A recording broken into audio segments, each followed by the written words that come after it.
my husband and I are still cheap. And one of the ways that we like to travel by being cheap is through house sitting.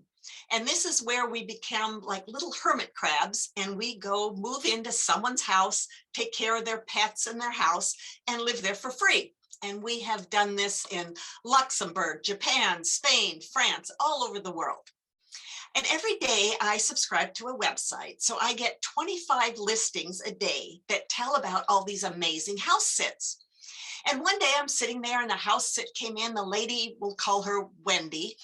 She was looking for someone to come to her house in Portugal. She said her house was next to a castle in this medieval city with cute little shops and restaurants and just a perfect location.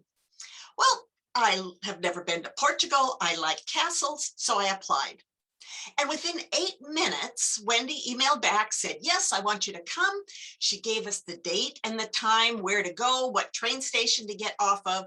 And then she said, however, I won't have any more internet connection until the day you arrive, so I can't contact you after this. Now, normally when you get accepted for a house sit, the people talk to you, we FaceTime, email back and forth. So part of my brain is saying, slow down, Silvana, you don't know much about this house sit. The other part of my brain is saying, you know, I'm like a cheesy motivational poster that says, live life to the fullest, take a risk. 3 weeks later, we are in Portugal. We get off at the train station where Wendy told us to, and we are in the middle of nowhere. There is just desolate landscape, just this Portuguese tumbleweed going by. We wait 1 hour, and finally this beat up car comes pulling up, and the lady rolls down the window and says, I forgot you were coming. I was going shopping. Get in, there's not much room. So we crawl into her little car. We have our suitcases on our laps, and we're holding her toilet paper over our head. As we get close to her house, I ask Wendy about the castle, and she says, oh, the castle is only in my mind. We pull into Wendy's driveway, and trash cans are thrown on the ground. There's garbage everywhere. There's piles of dog droppings everywhere. You can hardly walk into her house. It's just a mess. Her swimming pool is covered with mold and slime. We get into her house, and it reeks of puppy pee and warm, open dog food, the canned dog food. There are dirty clothes on the couch. There's flies everywhere. And then she takes a spoon and she pulls out the canned dog food and uses the same spoon to stir our stew for dinner. It's my own personal version of Hell's Kitchen. Let me show you my animals, Wendy says. She takes us outside, and we come to this dog kennel. It's a dog kennel. And she says, these are my donkeys. Now, my daughter had a horse. I know they're horses, but Wendy claims they're donkeys. And in this dog kennel, they are standing in smushed up rotten oranges. And Wendy says, they love oranges. Give them an orange every day. And she pulls an orange off the tree and throws it on the ground in the dog kennel. And it just adds to this rotting orange crud that these poor horses are standing in. Follow me, she says.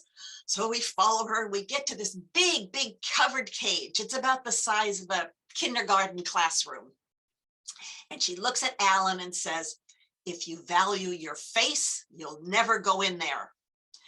Inside the cage is her parrot, who hates men and dislikes women.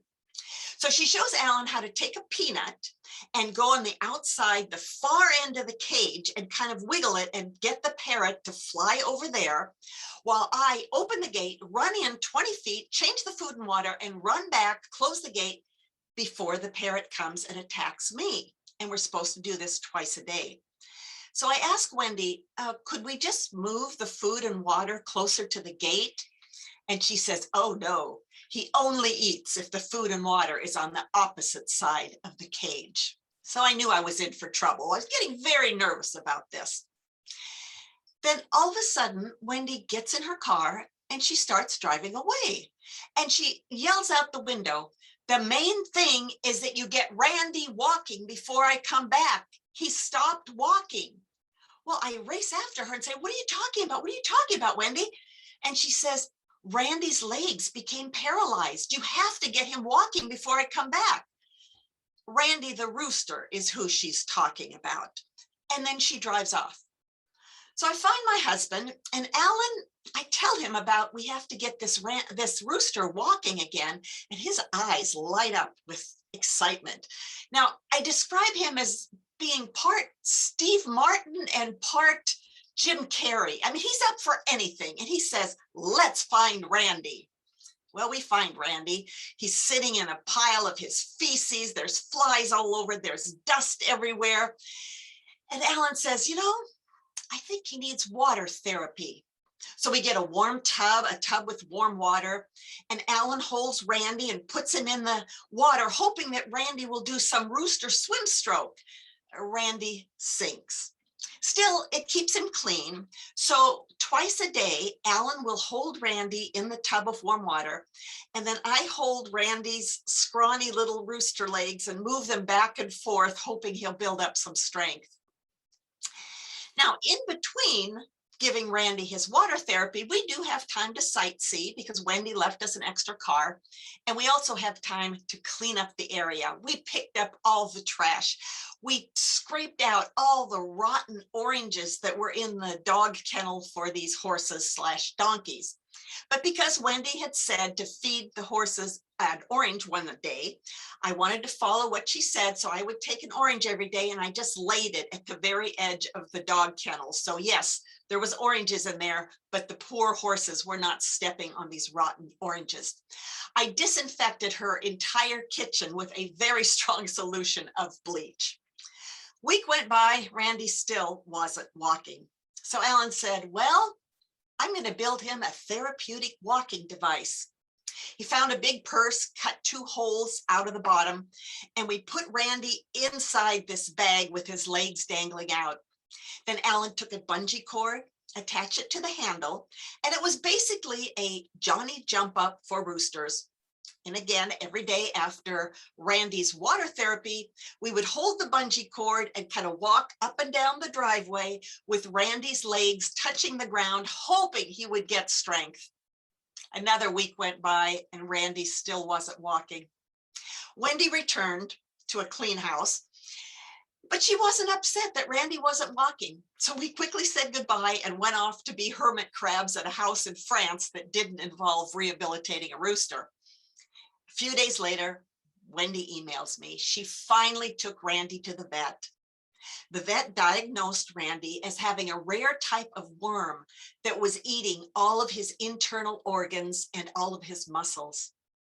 And the vet suggested that Randy be euthanized. But Wendy took Randy home and she cooked him for dinner. Thank you. Like